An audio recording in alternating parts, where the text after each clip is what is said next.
Hi guys. Last time വീഡിയോയിൽ ഞാൻ പറഞ്ഞിരുന്നു, ഈ നമ്മുടെ സ്കീമയിൽ നമ്മൾ കൊടുത്തിരുന്ന ഈ നമ്മൾ കൊടുത്തിരുന്ന ഈ സ്കീമയിൽ ഈ യൂസേഴ്സ് ആഡ് ചെയ്തിട്ടുണ്ടായില്ല. സോ ഈ പ്രാവശ്യം ഞാൻ അത് ആഡ് ചെയ്തിട്ട് ജസ്റ്റ് ഒന്ന് പറയുന്നു മാത്രം. സോ യൂസറിൻ്റെ പ്രോപ്പർട്ടിയിൽ നമ്മൾ മുമ്പ് I D, name, company, position മാത്രം ഉണ്ടായില്ല, യൂസേഴ്സ് ഉണ്ടായില്ല. സോ ഈ ഒരു യൂസർക്ക് മൾട്ടിപ്പിൾ ഫ്രണ്ട്സ് ഉണ്ടാവുമല്ലോ, കുറേ ഫ്രണ്ട്സ് ഉണ്ടാവും. അപ്പോൾ അതുകൊണ്ടാണ് അറേയുടെ ഉള്ളിൽ നമ്മൾ ഈ ഐ ഡി കൊടുത്തിരിക്കുന്നത്. കാരണം ഇത് അറേ ടൈപ്പാണ് അത് കാണിക്കാൻ വേണ്ടിയിട്ടുണ്ട്. കാരണം ഒരാൾക്ക് കുറേ പേരുണ്ടാവുമല്ലോ അങ്ങനെ ഫ്രണ്ട്സായിട്ട്. അപ്പോൾ അതുകൊണ്ടാണ് നമ്മളിത് ഐ ഡി ഇങ്ങനെ അറേ രൂപത്തിൽ നമ്മളിവിടെ കൊടുക്കുന്നത് ഇപ്പോൾ തൽക്കാലത്തേക്ക്. ഓക്കെ, സോ ലാസ്റ്റ് സെഷനിൽ നമ്മൾ സ്കീമ പറഞ്ഞിരുന്നു. സ്കീമയുടെ ഒരു ഐഡിയ നമ്മൾ പറയുന്നു ഗ്രാഫ്ക്യൂൽ ആപ്ലിക്കേഷനിൽ. സോ സ്കീമ എന്ന് പറഞ്ഞാൽ ബേസിക്കലി ഗ്രാഫ്ക്യൂലിൻ്റെ അടുത്ത് നമ്മൾ പറയുകയാണ് നമ്മുടെ ഡാറ്റ എങ്ങനെ കാണാനിരിക്കും, ലൈക്ക് എന്തൊക്കെ പ്രോപ്പർട്ടീസ് ഉണ്ടാവും എന്നുള്ളത് വേണ്ടിയിട്ടാണ് നമ്മൾ സ്കീമ യൂസ് ചെയ്യുന്നത് ഗ്രാഫ്ക്യൂലിൽ. സോ ഇന്നത്തെ സെഷനിൽ നമ്മൾ എന്താ ചെയ്യാൻ പോകുന്നത് വെച്ചാൽ, നമ്മൾ ഭയങ്കര ചെറിയൊരു സ്കീമ നമ്മുടെ ആപ്ലിക്കേഷൻ നമ്മൾ ഇംപ്ലിമെൻറ്റ് ചെയ്യാൻ സ്റ്റാർട്ട് ചെയ്യണം. ആക്ച്വലി ഫുൾ കംപ്ലീറ്റ് ചെയ്യുന്നില്ല, നമ്മളൊന്ന് സ്റ്റാർട്ട് ചെയ്ത് വയ്ക്കുകയാണ് സ്കീം ഇംപ്ലിമെൻറ്റ് ചെയ്യാനായിട്ട്. ഇത് ആദ്യം ഭയങ്കര ഡിഫിക്കൽട്ടായിരിക്കും, ഭയങ്കര കൺഫ്യൂഷനിങ് ആയിരിക്കും നിങ്ങൾക്ക് എന്തായാലും. സോ പക്ഷേ ലേറ്റർ ഓൺ നിങ്ങൾ പഠിച്ച് വരുമ്പോൾ ഭയങ്കര ഈസി ആയിരിക്കും. കുറേ റിപ്പീറ്റേറ്റീവ് ടാസ്ക് അല്ല, നിങ്ങൾക്ക് കോപ്പി പേസ്റ്റ് ചെയ്യാമെന്നുള്ളൂ കുറേയൊക്കെ. ഓക്കെ, പക്ഷേ ഫസ്റ്റ് ടൈം കാണുന്നതുകൊണ്ട് ഭയങ്കര ക്രേസി ആയിട്ട് തോന്നും. അപ്പോൾ എനിക്ക് അങ്ങനെ തന്നെയായിരുന്നു, ഭയങ്കര കൺഫ്യൂസിങ് ആയിരുന്നു ഫസ്റ്റ് ടൈം കാണുമ്പോൾ. ഓക്കെ, സോ പിന്നെ നമ്മൾ അങ്ങോട്ട് കുറച്ചും കൂടി അങ്ങോട്ട് ദിവസങ്ങൾ നമ്മൾ വർക്ക് ചെയ്യുമ്പോൾ ഇത് ഒരേ സ്റ്റഫ് തന്നെയാണെന്ന് വിചാരിക്കും ചെയ്യുന്നത്, ഒരേ കാര്യം തന്നെയുള്ള നമ്മൾ ചെയ്തുകൊണ്ടിരിക്കണം എന്ന് തോന്നും സ്കീമയുടെ കേസിൽ കേട്ടോ. സോ സ്കീമോ എന്തായാലും നമ്മളിന്ന് തുടങ്ങുന്നുണ്ട്. സോ നമ്മൾ കഴിഞ്ഞ പ്രാവശ്യം സ്കീമ ഒരു ഫോൾഡർ ക്രിയേറ്റ് ചെയ്തു, എന്നിട്ട് schema.js നമ്മൾ ചുമ്മാ ക്രിയേറ്റ് ചെയ്ത് വെച്ചു. ഇന്നാണ് നമ്മൾ കോഡ് ചെയ്യാൻ പോകുന്നത് സ്കീമയുടെ ബേസിക്സ്. സോ ഫസ്റ്റ് തന്നെ ഞാൻ എന്താ വെച്ചാൽ ഗ്രാഫിക്കൽ ഇമ്പോർട്ട് ചെയ്യാൻ പോണ്.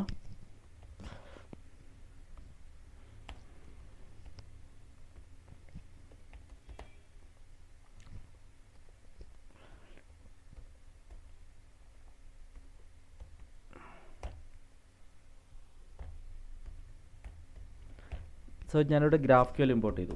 ഇനി ഈ ഗ്രാഫ്ക്യൂലിൽ നിന്ന് നമുക്ക് കുറേ സാധനങ്ങൾ ആവശ്യമുണ്ട്. ഓക്കെ, അപ്പം ഞാൻ ഡീസ്ട്രക്ചർ ചെയ്തിട്ടാണ് ഈ എടുക്കേണ്ടാവുക. ഡീസ്ട്രക്ചർ എന്താണെന്ന് ജാവാസ്ക്രിപ്റ്റിൽ ES6 പ്രോപ്പർട്ടിയാണ്. സോ അതൊന്നും ഞാൻ ഗോത്രൂ ചെയ്യുന്നില്ല, ഓൾറെഡി നിങ്ങൾക്ക് അറിയായിരിക്കും. അറിയില്ലെങ്കിൽ ജസ്റ്റ് ഒന്ന് ഗോത്രൂ ചെയ്യുക ഡീസ്ട്രക്ചറിങ് എന്താണെന്ന്. സോ ഞാനിവിടെ ഡീസ്ട്രക്ചർ ചെയ്തെടുക്കണം.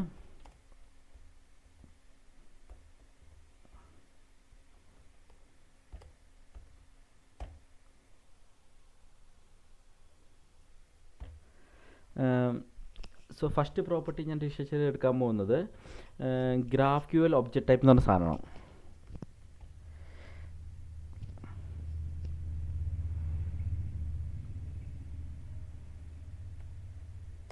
ഗ്രാഫ്ക്യൂൽ object type. So GraphQL object type basically എന്തിനാണെന്ന് വെച്ചാൽ, നമ്മൾ ഗ്രാഫ്ക്യൂലിൻ്റെ അടുത്ത് പറയുകയാണ് ഒരു യൂസർ ടൈപ്പ്, യൂസറിൻ്റെ ഡീറ്റെയിൽസ് നമുക്ക് എടുക്കേണ്ട ആവശ്യമുണ്ട്. അപ്പോൾ നമ്മൾ മെൻഷൻ ചെയ്യുകയാണ് എനിക്ക് യൂസറിൻ്റെ കുറച്ച് ഡീറ്റെയിൽസ് ആവശ്യമുണ്ട്. സോ അതിന് വേണ്ടിയിട്ടാണ് ഞാൻ ഈ ഗ്രാഫ്ക്യൂൽ ഒബ്ജക്റ്റ് ടൈപ്പ് യൂസ് ചെയ്യുന്നത് എന്നുള്ളത്. സോ അതെങ്ങനെയാണെന്ന് നോക്കാം.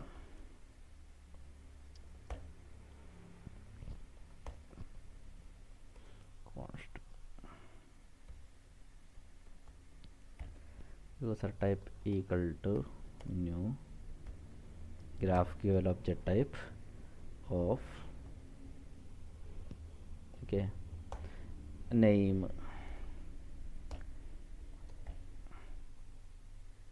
user fields. ഓക്കെ, അപ്പം ഞാനിവിടെ ഗ്രാഫിക്കൽ ഒബ്ജക്റ്റ് ടൈപ്പ് നമ്മൾ പറഞ്ഞു, ഒബ്ജക്റ്റ് ടൈപ്പിൻ്റെ അടുത്ത് മെൻഷൻ ചെയ്യുന്നത് എനിക്ക് യൂസറിൻ്റെ ഡാറ്റ കുറച്ച് ആവശ്യമുണ്ടെന്ന് നമ്മൾ മെൻഷൻ ചെയ്തു. അപ്പം ഞാൻ പേര് ഇതിന് കൊടുത്തേക്കുന്നത് യൂസർ തന്നെയാണ് കൊടുത്തേക്കുന്നത്. കാരണം നമ്മുടെ ഇപ്പോൾ ഇത് നോക്കിയാൽ മനസ്സിലാവും. സോ നമ്മൾ ഈ പ്രോപ്പർട്ടിയാണ് ഇപ്പോൾ നമ്മൾ ജസ്റ്റ് എടുക്കാൻ പോകുന്നത്. ഇതിനെല്ലാം എടുക്കുന്നില്ല, ഒരു എക്സാമ്പിളായിട്ട് ഞാൻ എടുക്കുന്നു മാത്രം. ഈ പ്രോപ്പർട്ടി ഞാനിപ്പോൾ കൺസിഡർ ചെയ്യുന്നു, പക്ഷേ ഫുൾ ഡീറ്റെയിൽസ് എനിക്ക് ആവശ്യമില്ല ഇതിന്. അപ്പോൾ യൂസർ ടൈപ്പ് നമ്മൾ കൊടുത്തു, പേര് ഇവിടെ യൂസർ ടൈപ്പ് എന്ന് പറഞ്ഞ് ചുമ്മാ ഞാൻ കൊടുത്തു. പിന്നെ ഞാൻ മെൻഷൻ ചെയ്യാണ് എനിക്ക് യൂസറിൻ്റെ ഡീറ്റെയിൽസ് ആണ് എന്നുള്ളത്. അപ്പോൾ യൂസറിൽ ഇനി എന്തൊക്കെ ഫീൽഡ് ഉണ്ടെന്നുള്ളത് നമുക്ക് നോക്കാം. സോ ഞാനിവിടെ കൊടുക്കാൻ പോകുന്നത് 3 ഫീൽഡുണ്ട് തൽക്കാലത്തേക്ക്. ഒന്ന് ID, പിന്നെ ഫസ്റ്റ് നെയിം, പിന്നെ ഏജ്. ഈ 3 പ്രോപ്പർട്ടിയാണ് ഞാനിവിടെ കൊടുക്കുന്നത്. ഓക്കെ. അപ്പോൾ സാധാരണ നമ്മളൊരു സ്ട്രിങ്ങോ ഇൻറ്റീജറൊക്കെയാണ് നമ്മളിവിടെ മെൻഷൻ ചെയ്യുക. പക്ഷേ ഇതിൽ നമ്മൾ കുറച്ച് ഡിഫറെൻ്റ് ആയിട്ട് മെൻഷൻ ചെയ്യുന്നത്, നമുക്കിവിടെ യൂസർ ടൈപ്പിൽ നമ്മൾ ഓൾറെഡി പറഞ്ഞല്ലോ, നമ്മൾ ഗ്രാഫ്ക്യൂലിൻ്റെ അടുത്ത് പറയുകയാണ് ഒരു യൂസർ ഒബ്ജക്റ്റിൻ്റെ ആവശ്യമുണ്ടെന്നുള്ളത്. പിന്നെ ഇതിൽ നമ്മൾ പറയുന്നത് എന്തൊക്കെ പ്രോപ്പർട്ടീസ് ഉണ്ടെന്നുള്ളതാണ്. നമ്മൾ നമ്മുടെ യൂസറിൻ്റെ ഉള്ളിൽ എന്തൊക്കെ പ്രോപ്പർട്ടീസ് ആവശ്യമുണ്ടെന്ന് വെച്ചാൽ ഫീൽഡ്സ് ആയിട്ട് നമ്മൾ മെൻഷൻ ചെയ്യുന്നില്ല. ഓക്കെ. ഇനി ഇതിൽ നമുക്ക് ടൈപ്പ് കൊടുക്കണം. ഇപ്പോൾ ഐ ഡി എന്ന് പറഞ്ഞ സ്ട്രിങ് ആണോ ഇൻറ്റീജർ ആണോ എന്നറിയില്ല. അപ്പോൾ അത് നമുക്ക് മെൻഷൻ ചെയ്യാം. അത് ചുമ്മാ മെൻഷൻ ചെയ്താൽ പോരാ. ഇതിൽ എങ്ങനെയാണെന്ന് വെച്ചാൽ ഇതൊരു ഒബ്ജക്റ്റായിട്ട് ഓപ്പൺ ചെയ്തിട്ട് ടൈപ്പ് കൊടുക്കുക. ടൈപ്പ് എന്നിട്ട് GraphQL ഇത് ഇമ്പോർട്ട് ചെയ്യണം. ഇതിൽ നിന്ന് GraphQL ബോളിയൻ അല്ല, നമുക്ക് സ്ട്രിങ് അല്ലേ വേണ്ടത്. അപ്പോൾ GraphQL സ്ട്രിങ് എടുക്കാം. ഓക്കെ. എന്നിട്ട് നമ്മളിവിടെ ടൈപ്പിൽ മെൻഷൻ ചെയ്തു GraphQL സ്ട്രിങ് എന്ന് പറഞ്ഞിട്ട്. സെയിം കേസ് നമ്മുടെ ഫസ്റ്റ് നെയിമും, കാരണം ഫസ്റ്റ് നെയിമിൽ നമുക്ക് ടൈപ്പ് സ്ട്രിങ് ആണ് വേണ്ടത്. Type string. ഇനി ഏജിൽ നമ്മൾ എന്തായിരിക്കും കൊടുക്കുന്നുണ്ടാവുക? ഇൻറ്റീജർ ആയിരിക്കും കൊടുക്കുന്നുണ്ടാവുക. അപ്പം നമ്മളിവിടെ മെൻഷൻ ചെയ്യും GraphQL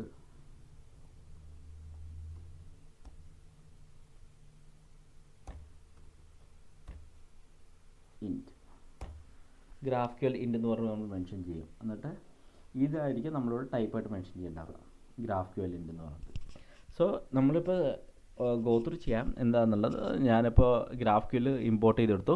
ഈ GraphQL നിന്ന് ഞാൻ ഫസ്റ്റ് GraphQL ഒബ്ജക്റ്റ് ടൈപ്പ് എന്ന് പറഞ്ഞു കൊടുത്തു. എന്നിട്ട് ഞാൻ മെൻഷൻ ചെയ്യുകയാണ് എൻ്റെ കയ്യിലൊരു യൂസറിൻ്റെ കളക്ഷൻസ് ഉണ്ട്. സോ അതിൻ്റെ ഡാറ്റ വേണം. ആ യൂസറിന് എന്തൊക്കെ പ്രോപ്പർട്ടീസ് ഉണ്ടെന്ന് ഞാനിവിടെ മെൻഷൻ ചെയ്യണം. സോ അതിന് വേണ്ടിയിട്ട് നമ്മൾ GraphQL ഒബ്ജക്റ്റ് ടൈപ്പ് നമ്മൾ യൂസ് ചെയ്യുന്നത്. ഓക്കെ. അത് സ്റ്റാർട്ട് ചെയ്ത ശേഷം നമ്മൾ മെൻഷൻ ചെയ്യും പേര് യൂസർ തന്നെയാണ് നമ്മൾ കൊടുക്കുന്നത്. അപ്പോൾ എന്ത് പ്രോപ്പർട്ടിയാണെന്നുള്ളത്. അപ്പോൾ ഇപ്പോൾ നമ്മൾ പറഞ്ഞു പേര് യൂസറാണ്. നമുക്ക് ഫീൽഡ്സ് ഉണ്ട്. ആ യൂസറിന് കുറച്ച് ഫീൽഡ്സ് പ്രോപ്പർട്ടീസ് ഒക്കെ ഉണ്ട്. അപ്പോൾ ഏതൊക്കെയാണെന്ന് നമ്മൾ ഇവിടെ മെൻഷൻ ചെയ്തു. ID ഉണ്ട്, ഫസ്റ്റ് നെയിം ഉണ്ട്, ഏജ് ഉണ്ട്. ഓക്കെ. എന്നിട്ട് നമ്മൾ മെൻഷൻ ചെയ്തു ഓരോ പ്രോപ്പർട്ടിക്കും ഓരോ ഡാറ്റ ടൈപ്പ് ഉണ്ട്, എന്താ കൊടുക്കേണ്ടതെന്നുള്ളത്, എന്ത് ടൈപ്പാണെന്നുള്ളത്.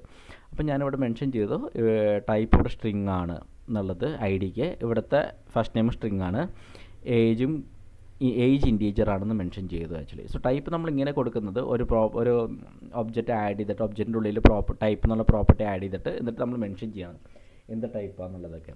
സോ ഞാൻ തൽക്കാലം നിങ്ങളൊന്ന് ഗോ ത്രൂ ചെയ്യുക. എന്തെങ്കിലും ഡൗട്ട് ഉണ്ടെങ്കിൽ ചോദിക്കുക ആസ് യൂഷ്വൽ. ഞാൻ ഇനി അടുത്തേക്ക് നമ്മളിത് കണ്ടിന്യൂസ് സെക്ഷൻസ് അടുത്ത നമ്മൾ കണ്ടിന്യൂ ചെയ്ത് പോകുന്നുണ്ട്. ഞാൻ എല്ലാം കൂടി എടുത്ത് കഴിഞ്ഞാൽ കൺഫ്യൂസിങ് ആവുന്നത് ചെറിയ വീഡിയോ ആയിട്ട് എടുത്ത് വയ്ക്കുന്നു എന്ന് മാത്രം. കാരണം ഇപ്പോൾ നിങ്ങൾക്ക് എളുപ്പമായിരിക്കും ഗോ ത്രൂ ചെയ്യാനായിട്ടൊക്കെ ആയിട്ട്. സോ നിങ്ങൾ ട്രൈ ചെയ്ത് നോക്കുക. എന്തെങ്കിലും ഡൗട്ടോ ഇഷ്യൂസ് ഉണ്ടെങ്കിൽ ഒന്ന് മെസ്സേജ് ചെയ്യാം. സോ ഞാൻ അതേപോലെ എനിക്കറിയുന്നതാണെങ്കിൽ ഞാൻ റിപ്ലൈ ചെയ്യാം. അപ്പോൾ ഞാനിവിടെ നിർത്തുകയാണ്. Okay, by.